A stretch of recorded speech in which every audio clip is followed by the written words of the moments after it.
એવું કહેવાય છે કે આપણા જીવનમાં જ્યારે પણ સારો સમય કે ખરાબ સમય આવવાનો હોય તો પ્રકૃતિ સંકેત જરૂર આપે છે, પણ ક્યારેક આ સંકેતોને આપણે સમજી શકતા નથી, કારણ કે એ વસ્તુઓ વિશે આપણને વધુ માહિતી હોતી નથી. આવામાં આજે અમે તમને કેટલાક આવા જ સારા સમયના સંકેત વિશે બતાવીશું, જેને જાણ્યા પછી તમને સારો સમય આવવાનો સંકેત સમજમાં આવવા માંડશે. તો આવો જાણીએ શું છે એ સંકેત. જ્યોતિષ શાસ્ત્ર અનુસાર વ્યક્તિનો સારો સમય શરૂ થતાં પહેલા તેને અનેક પ્રકારના સંકેતો મળે છે. આમાં સૌથી મોટી નિશાની એ છે કે વ્યક્તિને સારા સપના આવવા લાગે છે. સપનામાં વ્યક્તિ ભગવાનના દર્શન, ખજાનો, વૃક્ષો, છોડ, હરિયાળી વગેરે વસ્તુઓ જોવા લાગે છે. જો તમારી સાથે પણ આવું થાય છે તો સમજી લો કે જલ્દી જ દેવી લક્ષ્મી તમારા પર મહેરબાન થવાના છે. નંબર 1. જો તમને રસ્તામાં ક્યાંક જતી વખતે તમારી જમણી તરફ વાંદરો, કૂતરો અથવા સાપ દેખાય છે તો તે તમારી પાસે પૈસા આવવાના સંકેત છે. નંબર 2. જો તમને સવારે ઉઠતાની સાથે જ પૂજાના નાળિયેરની ઝલક જોવા મળે છે તો તેનો અર્થ એ છે કે તમારા પર દેવી લક્ષ્મીની કૃપા થવા જઈ રહી છે. નંબર 3.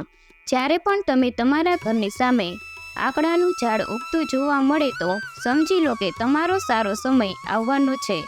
આ સંકેત ખૂબ જ શુભ માનવામાં આવે છે. નંબર 4.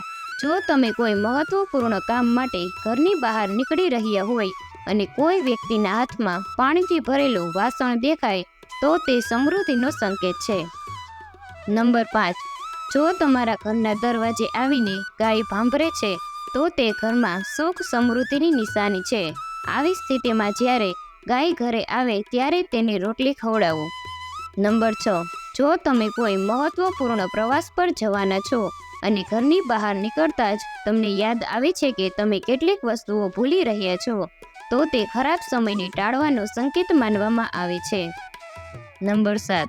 જો તમને રસ્તામાં કોઈ સિક્કો પડેલો જોવા મળે તો સમજી લેવું કે ઉધાર આપેલા પૈસા તમને જલ્દી પાછા મળવાના છે.